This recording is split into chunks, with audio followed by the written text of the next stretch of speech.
Y a-t-il de nos jours un chrétien qui puisse dire que sa joie dépasse aujourd'hui celle du début de son salut? Que nous sommes troublés dans nos cœurs, nous croyants.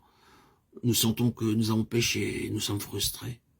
Nous n'avons pas autant de joie qu'au début de notre salut. Quand d'abord nous avons été sauvés, nous sommes sentis comme voguant sur les nuages et bondissant sur les sommets des montagnes, comme nous étions hardis à témoigner, même dans la rue. Nous pouvions lire 50 ou 60 chapitres de la Bible par jour et le considérer encore insuffisant. Mais actuellement, notre sentiment est entièrement différent. Tout est fait sans enthousiasme et par contrainte. Je remarque que nous commettons ici une bévue fondamentale. Nous comprenons bien mal l'expérience spirituelle, car presque sans exception, nous déduisons que ce sentiment joyeux représente donc la hauteur spirituelle. Mais en réalité, la sécheresse de cœur ne signifie pas nécessairement une marée basse spirituelle. Je vais illustrer ce point comme suit. Lorsque je trouve la montre que j'avais perdue, je me sens très heureux.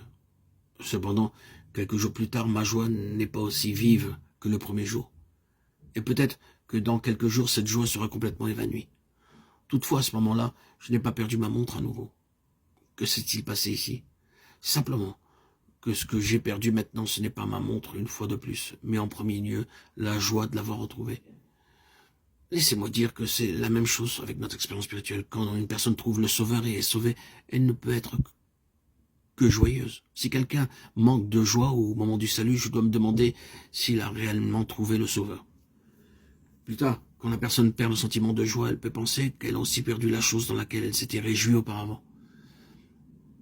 Voici ce que nous avons tous besoin de reconnaître. Bien que la sensation joyeuse du croyant ait été perdue, l'objet de cette joie n'a pas été perdu. Permettez-moi de vous demander, est-ce que le Seigneur Jésus a changé? Pas du tout. Dieu a-t-il changé? Non, il n'a pas changé. Dieu a-t-il repris la vie éternelle qu'il vous a autrefois donnée? Non, bien sûr. Car que vous vous sentiez enthousiasmé ou que vous vous sentiez sec, vous avez toujours la même vie éternelle.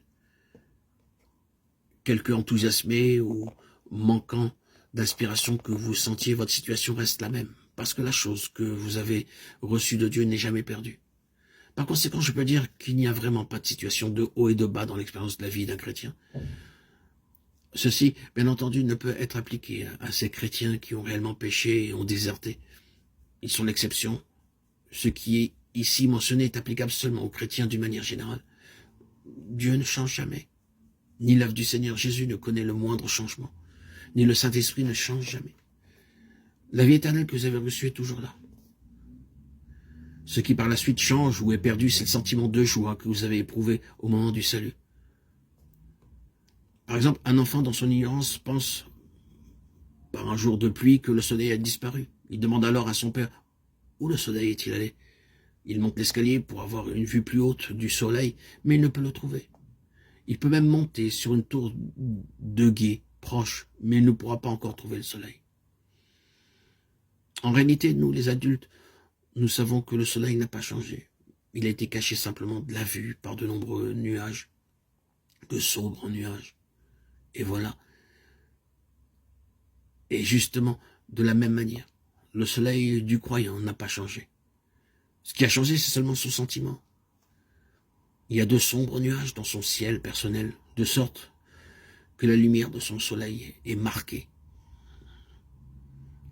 Si un croyant vit dans son sentiment, son ciel changera souvent et sera fréquemment ombragé par des nuages. Mais s'il ne vit pas selon le sentiment, son ciel ne souffrira pas du tout de changement. Nous devrions, frères et sœurs bien-aimés en Christ, chers auditeurs, auditrices, vivre au-dessus des sombres nuages du sentiment,